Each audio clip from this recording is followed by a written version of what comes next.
না না না, আর দেরি নয়, এমনিতেই অনেক দেরি হয়ে গেছে। ওই 30 তারিখই বিয়ের ডেট ফাইনাল হয়ে যাক। হ্যাঁ হ্যাঁ, আপনি যখন বলছেন তখন আর ঠিক না হয়ে পারে?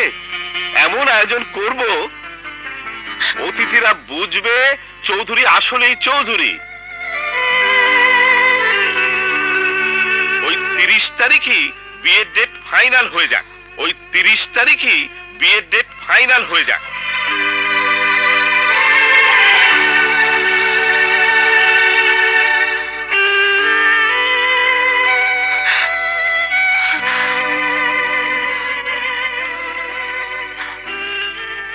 মাত্র 15 দিন,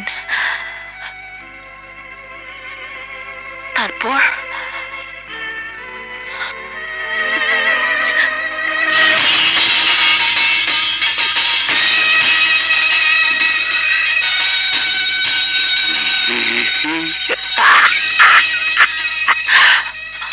না না না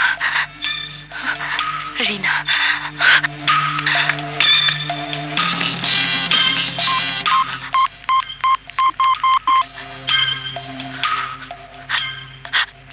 রিনা, রিনা শোন, তুই যা ব্যবস্থা কর, জলদি কর। ওকে ওকে, আমি ব্যবস্থা করছি। হ্যাঁ হ্যাঁ, সম্ভব হলে আজ রাতেই। আরে হ্যাঁ, আজ রাতেই ব্যবস্থা করছি। বাবা বিয়ের দিন তারিখ ঠিক করে ফেলেছে। তুই চিন্তা করিস না, আমার খুব বিশ্বাসী লোক। তোকে এমন জায়গায় রেখে আসবে যে নিরাপদে 5-6 মাস থাকতে পারবি। হ্যাঁ, ঠিক রাত 11টায় তুই চুপচাপ বাসা থেকে বের হয়ে আসবি। বাকি দায়িত্ব আমার। ওকে, বাই। ইয়েস।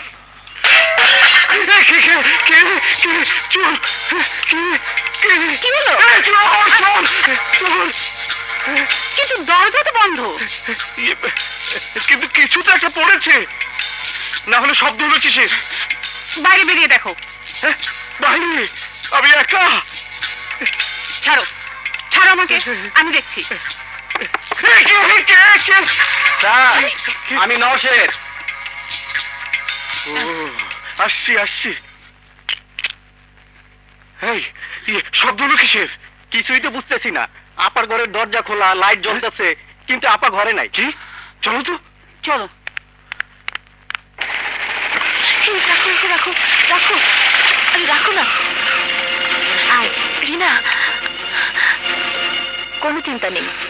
আচ্ছা, তুই যে বের হয়ে এসেছিস, কেউ টের পায়নি তো? জানি না, ও ধাক্কা লেগে সিঁড়ির একটা শোকেস পড়ে গিয়েছিল। শব্দে যদি কেউ। তুমি হা করে কি দেখছো? লাগেজটা নামিয়ে বাসে তোলো। জি আচ্ছা। এদিকে আয় আয়। টাকা পয়সা কোথায় রেখেছিস? ব্যাগে। ঠিক আছে, সামলে রাখিস। আমি রতনকে বলে দেবো খেয়াল রাখতে। রতন কি? আরে ওই তো তোর লাগেজ নিয়ে গেল, ওই তো যাচ্ছে তোর সাথে। খুব বিশ্বাসী ছেলে। আমার খুব ভয় করছে রে রিনা। তুই কি চাস? কয়েকটা মাস নিশ্চিন্তে লুকিয়ে থাকতে, নাকি পাত্রকে বিয়ে করতে? না না, অসম্ভব। তাহলে চুপচাপ যা। আয়।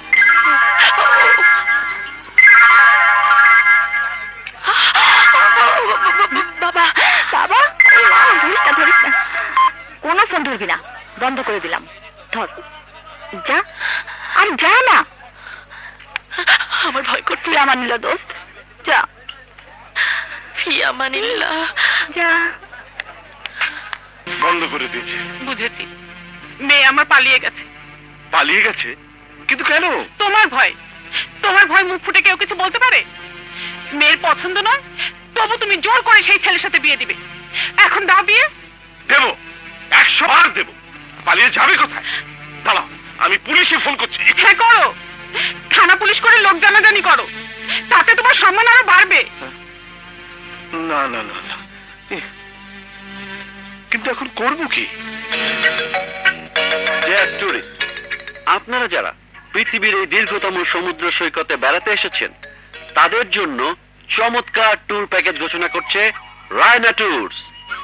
গাইড হিসেবে আমরা আপনাদের ঘুরিয়ে দেখাবো এই সম্পূর্ণ বিচ, আশেপাশের সমস্ত সুন্দর দর্শনীয় স্থান। দেখতে পাবেন টেকনাফ, শাহপুরীর দ্বীপ, হিমছড়ি, মহেশখালী, সেন্ট মার্টিন, চেরাদ্বীপ। ওস্তাদ এ তো ঠিক মতো চোখই নামতে পারতেছে না। আরে সুপারভাইজারে ডাক, মাইয়া মানুষের ঝামেলা আমি সামলাতে পারব না। কি হচ্ছে কি হচ্ছে? একটা মায়া মানুষ অজ্ঞান হয়ে পড়ে আছে। হ্যাঁ?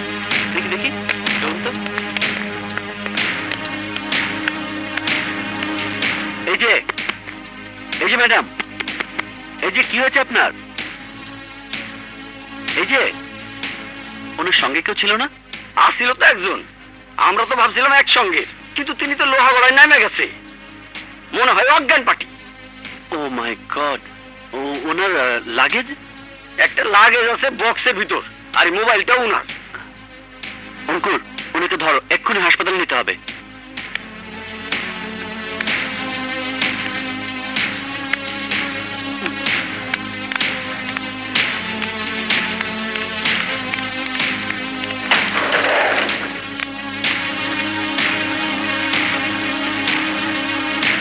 এই যে লাগেজটা loan.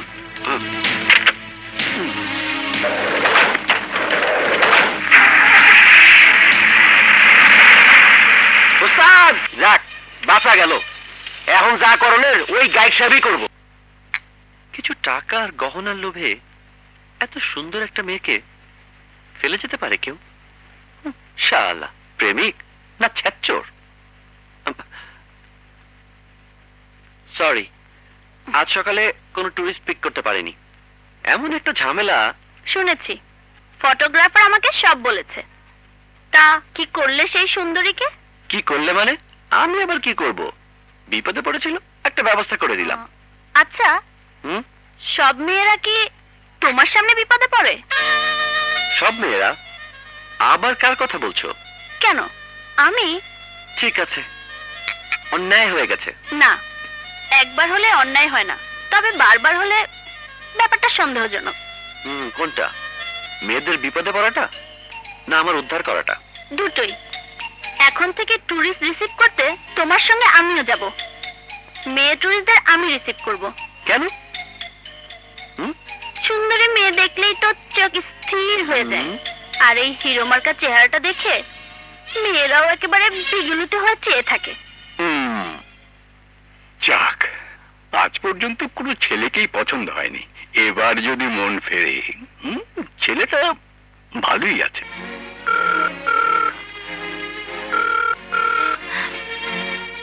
Please Rina, please please ফোনটা ধর।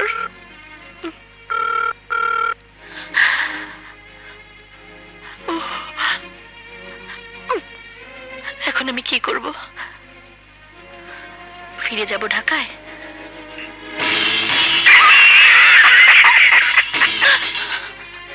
না, অসম্ভব। তাছাড়া বাবার সামনে বা কিভাবে দাঁড়াবো গিয়ে? না না না, আমার এই মুখ আমি আর কাউকে দেখাতে পারবো না। ছি ছি ছি ছি। বাড়ি থেকে পালিয়ে গিয়ে তুই আমার মান সম্মান ধুলোয় মিশিয়ে দিলি। আবার কোন মুখে ফিরে এসেছিস? কেন এসেছিস? তুই বাড়িতে থাকলে আত্মহত্যা করা ছাড়া আমার কোনো পথই থাকবে না।